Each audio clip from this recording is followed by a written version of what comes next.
Hangaia tā koutou huarahi matua, engari kaua e tūkino i ngā wāhi tapu me ngā puna wai I whakarerea iho ai e ngā mātua tūpuna ki ngā uri whakaheke.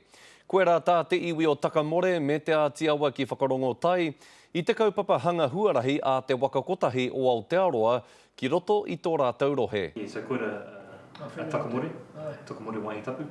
Hei kone kia toru ngā pā tūwatawata o te iwi.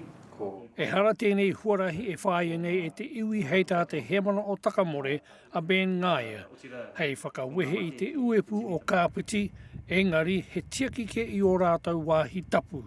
Kaore e ua oroto, ko tēnei kaupapa mo te Takamore Trust. He kaupapa e āngai ana ki ngā tūpuna, e āngai ana ki te taua wāhi tapu anake. E hari I te kaupapa waka weewe I wainganui te Māori me te Pākehā e ara.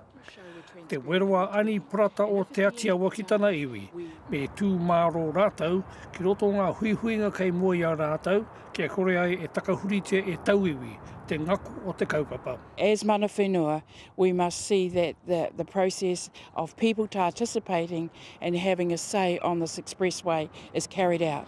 And that's our job as kaitiaki. No te taukua mahueke nei ka pute te pānui a te waka kotahi o Aotearoa ki ngā uepu o Kāpiti, kei te hangai e rātou he huarahi hou. No mai anō he aukati tā Takamore I taua whakaaro. Ko te kaupapa, kia waka kore I te ia o te kaunihero Kāpiti ki te whakatui tētei huara I matua o roto o te wā I tapu. Koira te take. Ka kōrero mātou ki te kaupapa. E hari I tēnei he waka koete, he waka raruraru, I te hāpori.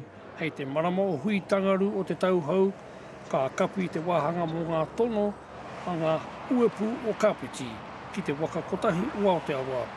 Joe Glenn, Te Kararewa.